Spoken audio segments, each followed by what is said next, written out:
আলহামদুলিল্লাহ, আজকে আমরা রান্না করব একেবারে ঘরের সহজ খাবার কুমড়া শাক, শুটকি আর আলু দিয়ে।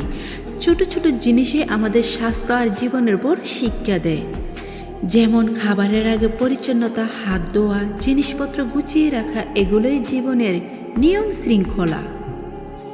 আমি শুটকিগুলো সুন্দরভাবে ধুয়ে নিয়ে তারপর সব কিছু সাজিয়ে নিলাম। এখন আমি বসিয়ে দেব পাতিলের মধ্যে পানি দিয়ে তারপর আমি আমার মতন করে রান্না শুরু করব। শুটকি যেমন ধুয়ে নিয়ে পরিষ্কার করতে হয়, ঠিক তেমন করে আমাদের জীবনের ময়লাগুলো দূর করতে হবে, তারপরে মানুষ সুন্দরভাবে টিকে থাকতে পারবে। শুটকি দেখতে ছোট মনে হলো এর গন্ধ স্বাদে লুকিয়ে থাকে অনেক পুষ্টি, অনেক শক্তি। আর হ্যাঁ, আলু হলো সহজ সরল সবজি। আমাদের সমাজেও এমন অনেক মানুষ আছে চুপচাপ সাদামাটা, কিন্তু তাদের যারা সংসার চলে না। তাই যাকে ছোট ভাবো তার ভেতরও আছে অনেক বড় গুণ। ঠিক যেমন এই আলু তরকারি স্বাদকে করে আরো মজাদার। এবার আমি দিয়ে দিচ্ছি মশলা না দিলে যেমন তরকারি স্বাদ ফিকে হয়ে যায়, তেমনি জীবনে যদি চেষ্টা, ধৈর্য আর পরিশ্রম না থাকে তাহলে জীবনও স্বাদহীন হয়ে যায়। প্রতিটি মশলার মতোই জীবনের প্রতিটি অভিজ্ঞতা আমাদের বড় হতে হবে সাহায্য করে। এখন সব একসাথে মিশিয়ে নিচ্ছি। দেখো, শাক, আলু, শুটকি মিলে একসাথে তৈরি হচ্ছে এক অসাধারণ স্বাদ। তেমনি আমরা যদি পরিবারের একসাথে থাকি, সমাজে একে অপরকে সাহায্য করি, তাহলে তৈরি হবে জীবনের আসল সুখ।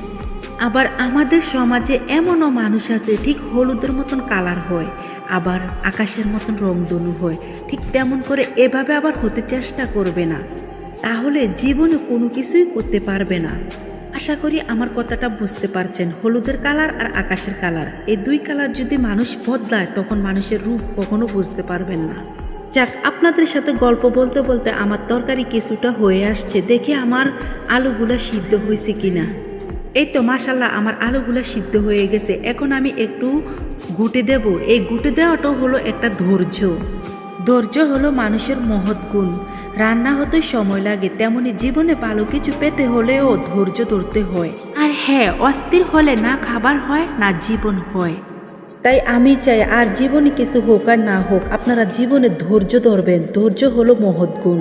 অবশেষে তৈরি হলো কুমড়ো শাক, শুটকি আর আলু, দারুণ রান্না। শুধু খাবার নয়, প্রতিটি রান্নায় আমাদের শেখায় শৃঙ্খলা, পরিশ্রম, একসাথে থাকা আর ধৈর্যর পাঠ। আসল শিক্ষা শুধু বই থেকে নয়, জীবনের প্রতিটি ছোট ছোট কাজ থেকেই আসে। আজকের মতন আমার ভিডিওটা এই পর্যন্ত। যদি আমার ভিডিওটা ভালো লেগে থাকে আপনাদের কাছে, তাহলে লাইক, কমেন্ট, শেয়ার করে দিবেন। সবাই ভালো থাকবেন, সুস্থ থাকবেন। আল্লাহ হাফেজ। আসসালামু আলাইকুম।